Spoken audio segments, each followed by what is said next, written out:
Afternoon, Tedla. Yes, good afternoon, Shaka. I'm hugely terrific. It's a very long time since I last heard your beautiful voice, Tedla. Yes, thank you very much, Shaka. For me, in the last 25 years, I have witnessed in my country, Ethiopia, many things in the name of election. But let me be honest with you, Shaka. Before any election in any country in Africa, the African people should have the basic rights to organize themselves, free media. All these necessary conditions has to be fulfilled before we practice the so-called election. For me, it is a waste of time in most of African countries. The African people are allowed only to speak once, maybe in 5 years before the election time. Even after the government believes, claims 100% win, in Ethiopia now we are witnessing revolt from north to south, from east to west. That shows you that whatever we are calling election in every 5 years is a fake practice, and we should stop it. We should not even waste time for this kind of so-called election. So this is total waste of time. Now, Tedla, you seem to be saying that what is frankly, as far as you are concerned, important or more important is perhaps service delivery. Are you suggesting by any measure that service delivery and freedom of expression, or freedom for that matter,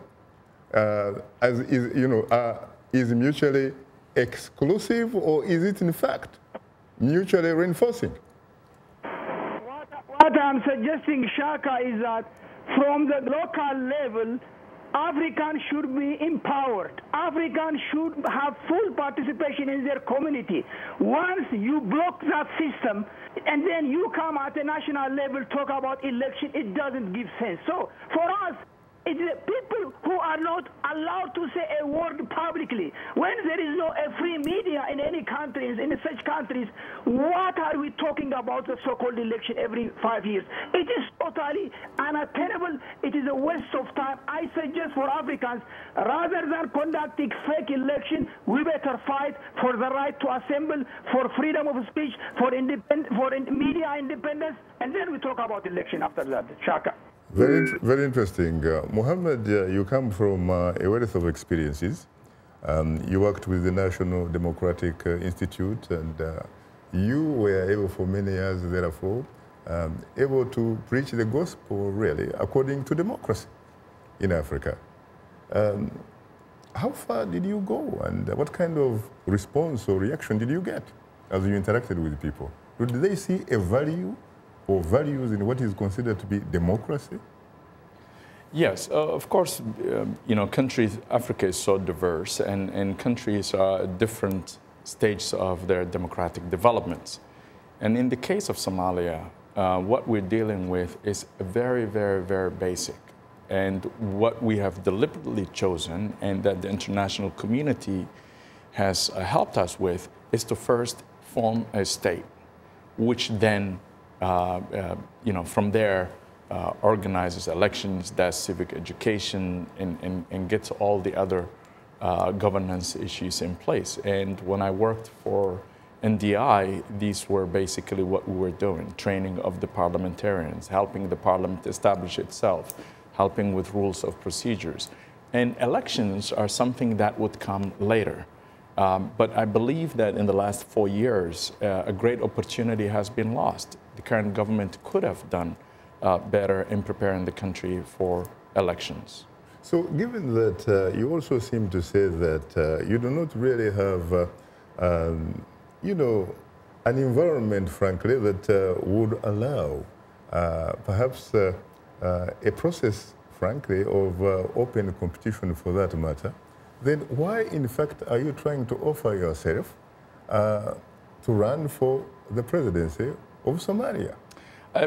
Thank you for asking this question. It's a very tough question, but I appreciate it nevertheless. First of all, I want to help my country to see an example of what it is like, to have choices. You have a candidate in me that runs on issues, that has a history, that people can see all of this information.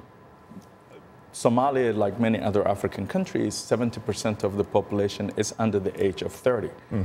I have a greater appreciation for technology and social media and all of these things, and I can better connect with the younger people, which is the majority of the country, and there is an opportunity for me to have a constructive relationship, constructive messaging to these young people, to talk about what is missing, what we need, where we are, and where we need to go. And this is something that I'm able to do.